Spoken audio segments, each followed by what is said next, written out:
Full second half, those 2 goals. Did that kill you in the end? Yeah, absolutely. Yeah, another set piece as well. Been a bit of a theme, just a desire to mark your man and keep the ball out the net. It's happened way too often. Different people as well. So it's kind of spread right across the team, and it's became a thing now.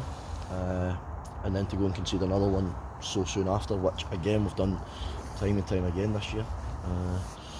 You give yourself a real mountain to climb. I thought the first half, I thought Chorley started well, then I thought we got a goal back and came into the game, but I thought it was a bit of a sort of non-event the first half. But we find ourselves, we've got a mentality issue because we keep conceding goals very, very early on. Where does that come from, that mentality issue? Poor starts to the start of the first half, second half? Honestly, I'm unsure at the moment, because it's not like we're getting absolutely battered in those early moments. It's 2, 3, 4, 5 minutes into the game, so it's nothing to do with tactics, it's nothing to do with formations or anything like that. It's just an individual desire to do your job from the off, and we've struggled for throughout the full season with that. Can you do anything as a manager, as a coaching team? Is there anything you can do to install in them? Look, from the first whistle, you've got to be on it. Trust me, Carson. We look non-stop at what we can do. We've changed a little bit in the last couple of weeks. It's got us a little bit more success. I know I probably get slaughtered for coming out and saying that the early part of the season that we were more possession based. But it wasn't working because we were losing games, and then we were a little bit bigger, a little bit more direct, keep the ball away from our goal, to be brutally honest. So that's worked the last 4 out of the last 5 games. So we wanted to do that again. We set out to do that, but when you're on the pitch, individuals have got to take responsibility. Because you worked so hard as a team to get back into it after conceding early. Great goal from Andy Williams, wasn't it? Real special moment. And I said in commentary at half time, it's anyone's game in the second half, but it was just it was a surprise that it fell away. Yeah, done well to get back into the game, and we can't keep doing that though. We can't keep trying to get back into games. We have to go and take a lead in the game. It's really difficult, and it's the frustration in the dressing room. Harley Hamilton does brilliant for Willow's goal. Willow gets his goal, gets another obviously, but it's so frustrating. It's mind-numbing at times in the decision making. And listen, Adam Rooney's just said there in the dressing room, makes a great point about Andy Williams. Andy Williams is the loudest. He's gets in amongst the players and gets them going in the warm-up and stuff like that. And he's 39-year-old who's had a brilliant career. He's a perfect example of these lads that they need to get to his standard, not him drop his standards down to theirs. So there's a lot to be learned. And the scoreline could have been a lot worse, to be fair, if it was not for Theo Richardson. Made some outstanding saves this afternoon. Yeah, he did, made some good saves, yeah, absolutely. Could it have been worse? It doesn't matter if you lose 4-2 or 6-2 or whatever it is, we still lost the game of football. And the last 15 minutes is, I won't be fooled by that. It's easy to start running about and trying to have a go when you're 4-1 down. The heads didn't drop, even when you were 4-1 down. No, and I'll never question the attitude of the players, and I'll never question that they're right there with us. They didn't chuck it. We lost a set piece goal, then we lost a goal where we lost a runner in quick succession, and then we lost another goal. And they didn't give up. I'll never stand here and have a pop at them for not giving up. They never do, but it's just errors that caused us to be chasing the tail.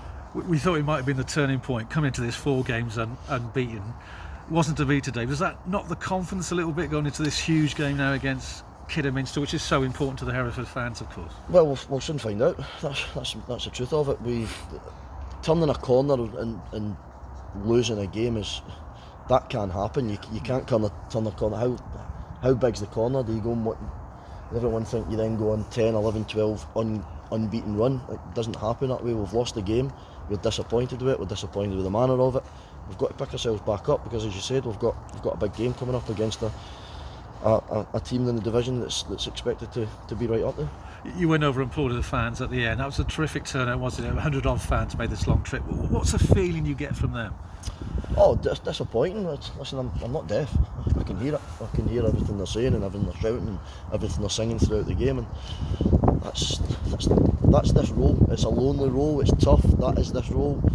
I've just got to take it. I accept it, I've just got to stay as calm as I possibly can and try and turn things around, and as long as it doesn't cross a line and it's not personal, which it wasn't. I thought they were outstanding. They came in their numbers. They've got every right to be disappointed. Five days before Christmas, spending the money to come here, so I absolutely get it. Again, I'm not deaf. I can hear everything that's been said, so just got to take it in the chin and get on. There was a fair few miles on it clapping you and the players, at the end as well. So they did appreciate the effort involved. I'll never win, lose or draw. I'm always the first over there to applaud them. I'll always applaud them, and no one can ever accuse me of that. There was one game this year where Darlington away, I went straight down the tunnel, but I came straight back out to applaud the supporters because young Preston was thinking. So I'll always do that. So I don't mind the criticism, but one thing I will always do, I'll always show them that respect and always thank them for travelling. Before the game, Noel Murray's still in James to the team sheet again. Can you give us the latest on that, please? Yeah, Murray's still an ongoing situation. He came to me last week that he's got an opportunity to go somewhere else. So the club are just teeing up where they are with that. Murray's wanting to go and explore somewhere else. So I've got to protect myself first and foremost, the players, and obviously the supporters that we've just spoke about. So Murray will likely find another solution. I don't know where it is further down the line, but it's probably now a matter for the board to go and try and sort out of a fee or whatever it is that's involved. We've had an offer that the club didn't think was acceptable, so that's where we're at with that. He's not available for those reasons. What's the attraction with this? Is it a full-time club, a club in a higher league? It's not full-time, no. It's not a club in the higher league either. It's the attractions, I'm guessing, is it's financial. I don't know. Listen, we are, again, I don't mind getting slaughtered for it because we just lost a game of football, but you need to understand these lads are part-time. They want to get as much money as they possibly can out of, and I'm not saying Mars is driven by money, because he absolutely isn't. We've still got loads of respect for each other. There hasn't been a falling out, there hasn't been a shouting match. We had a private meeting that I won't get into detail. He's had an opportunity that he sees a lot more attractive than us, so we've got to respect that, and now it's about finding a solution. How much of a blow is it, particularly as set pieces as long throws, for example? Yeah, listen, of course it's a blow. He's a brilliant player for us, but at the same time, I have to respect the supporters that pay their hard-earned money. I have to respect the football club. I have to respect the players and protect everyone that Mars is looking at going elsewhere. So we listen, shake his hand. We'll try and find a solution, and he'll move on. That solution, will you be able to bring a replacement, do you think, and how soon could you bring someone in? Yeah, we'll probably, obviously we've got a lot of loans that are going to be up soon, so we'll probably be looking at 6 or 7 that'll eventually. We've got a couple of players that are on non-contract that are attracting a bit of interest.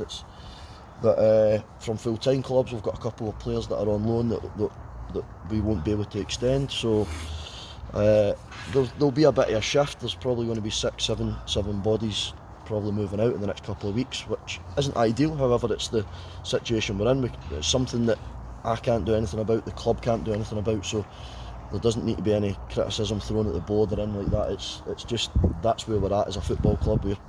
As I keep saying, we're part-time. Players will move on, players will go back to their loan clubs that we are well out of control of. We can't control that, so we'll continue looking. We were hoping to try and get 1 or 2 over the line from the level above, but they just at the last minute they've got some full-time offers. With that in mind, players potentially going, what's the situation with May Campbell? How close is he to coming back? Just as Rem trained Tuesday, Thursday, and about 20 minutes into Thursday's done his ankle again. We don't know how serious it is. We're hoping it's not originally back to how serious it was to start with, so we'll train Tuesday, so we'll get a look at him Tuesday, and then we'll see where we are. Do you still get to enjoy Christmas Day with the family when you're a manager of a non-league? I'll be honest, the last couple of years this is the bit that people don't see, and I don't want people to feel sorry for me. I've still got to prepare as I naturally do.